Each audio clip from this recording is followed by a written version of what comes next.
I'm Margie from Marjorie's Candies, and today we're going to make cranberry sauce. What you're going to need is the whole cranberries and sugar and orange juice. And when you check your cranberries, what I do is I always float them in water for a little bit, and then I just sort of go through them to feel for ones. I've already done it, so probably you can always find new ones though. So if they're real soft, I took one out. I don't know if Michael can see that, but it gets like, some of them are a little soft, so you just get rid of those. They might look a little funny. Just get rid of those, okay? So what we're going to do is we're going to put the sugar and the orange juice together in a pot, a nice heavy bottom pot. And cook it until it's melted, until the sugar's melted. And then you're going to add the cranberries. Now, one thing you can do with the orange juice is that you can use fresh orange juice, or you can use the, just orange juice from the grocery store, like Tropicana or something already squeezed. If you do now, be careful to, I cut back on the sugar a little bit. It really called for 1 cup, but because I use orange juice, I changed this to a little bit less than 1 cup. I made it 3/4. So if you don't want orange juice and you're going to use water, use the 1 cup of sugar. Okay, but I'm going to have the recipe on YouTube. Okay, so we'll be back in just a minute when this melts, and we'll add the cranberries. Okay, now I'm going to take my little cranberry bog, and I'm going to just strain them out.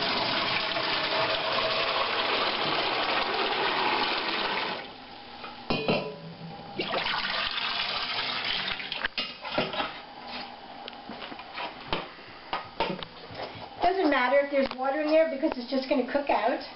Now, this is all melted. It doesn't have to come to a boil. It just has to be, all the sugar needs to be dissolved. And I'm just going to dump them in. Okay. And stir. Now I'm going to stir them kind of slowly because this orange juice will get hot, and then they'll start to pop. You'll hear the little blue cranberries go boop.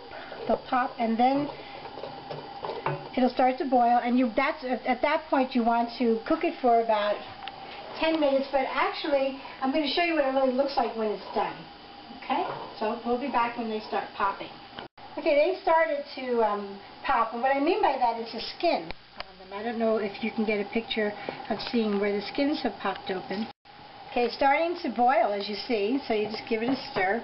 I leave it uncovered and I just play with it until it all comes to a boil. And you want it to, a lot of the water to boil off anyway, so I don't cover it. I just patiently wait. And see, it gets a lot of foam. It's going to boil way up completely, and then it will go back down again. We'll take some of that foam off, and then it'll be like jelly, a little bit more like jelly. Okay, so we'll be back in a couple of minutes. Okay, what I'm doing now, you just want to see it's starting to come down a little bit actually. You see by the side of the pan, it foamed up and then it went back down. So now you want to stir because it will stick to the bottom if you're not careful.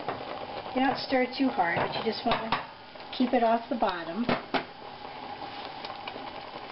I'm going to take some of the foam off of the top here. I just kind of play with it. Okay, now come take a look at this in here, and what I've done is I've just taken out the foam. I played with that for a while, and it boiled down, and this is what it looks like. And if you think that's a little thin, you can test it by putting a little bit on a plate. Actually, that looks pretty good anyway. And I just put some ice in my fridge, but this is what it looks like because I already did it. So once it cools down, that's not even ice cold yet. And it looks really great. So now I'm done making that. So what you can do is you can do one of two things. You can give it away to your friends, which is probably what I'm going to do today. Or you can actually, if you know how, this video isn't for that, but you can You can jar it. You'd have to process it in boiling water for about 20 minutes with the lid. So, but don't put this into jars like that if you're not going to process it, because people will get confused and they might think it can sit on the shelf. So it does need to be processed. Okay, so I'm just going to set it in here to cool. And that's the end of it. So, I hope you guys enjoy making cranberry sauce this year, and I'll see you soon. Bye.